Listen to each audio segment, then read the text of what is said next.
binyag. Binyag, ninong at ninang, diba? At syempre, may inaanak. May inaanak. Pero alam niyo ba mga guys, napakahalaga ng isang binyag. Yan, kapag bininyagan ang inyong mga anak, napakahalaga sa ating buhay yun. Yung pagbibinyag sa mga bagong sanggol. Pero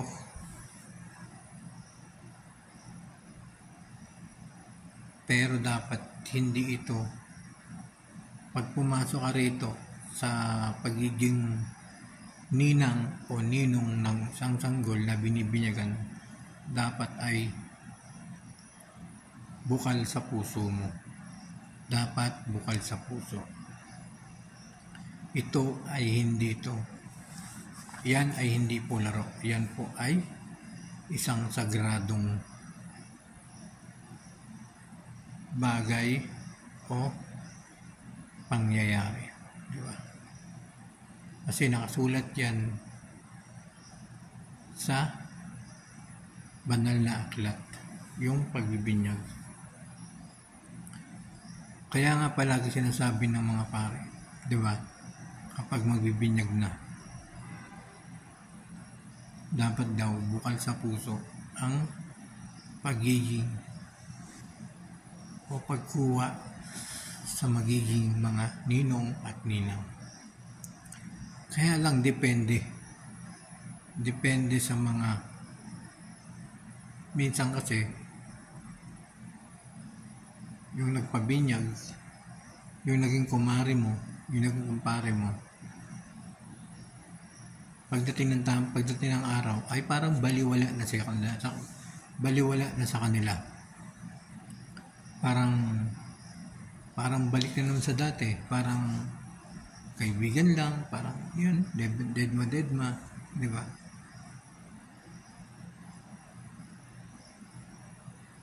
Kaya minsan nagkakaroon ng hindi pagkakaintindihan.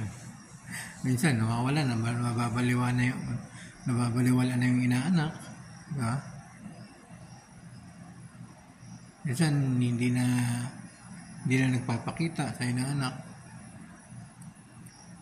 Kasi pangit yung ganun, pangit yung magkumpare kayo. Kinuha kayo ninong at ninang, tapos parang baliwala lang. Pagdating sa labas, pagtapos ng binyag, hindi na kayo magpapansinan. Wala na. Diba? Kailangan dapat, kung nagpabinyag ka at meron kayo ng magiging kumare, dapat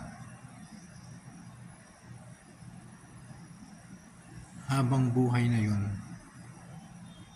magkakaroon kayo ng ugnayan. Kasi yung ninong at ninang, iyan ay pangalawang magulang ng inyong mga anak. Yan ay pangalawang magulang nila.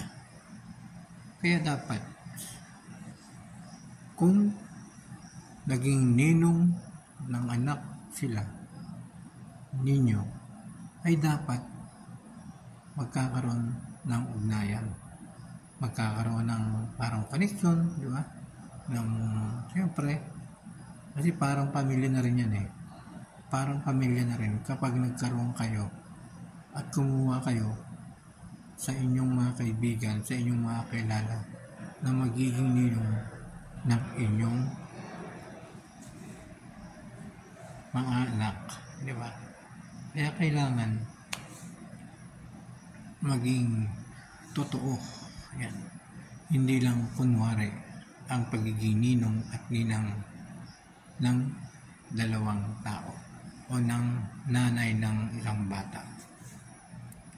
Kaya minsan, pagdating ng Kapaskuhan, Kapaskuhan ngayon, minsan siyempre hahanapin ng bata yung kanilang ninong at ninang. O, bakit hindi na nagpupunta? Minsan yun kasi yung dahilan kung bakit minsan nagkakaroon ng bakit hindi nagpapakita, di ba? Bakit hindi nagpupunta? Bakit ako tinataguan ng aking ninong at ninang? Di ba? Minsan doon nagkakaroon ng problema. Kaya dapat ay kapag tinanggap mo o ikaw mismo ang sa isang tao na maging ninong ng iyong anak, dapat pang habang buhay na yan, na meron kayong ugnayan bilang isang ninong at ninang ng inyong anak.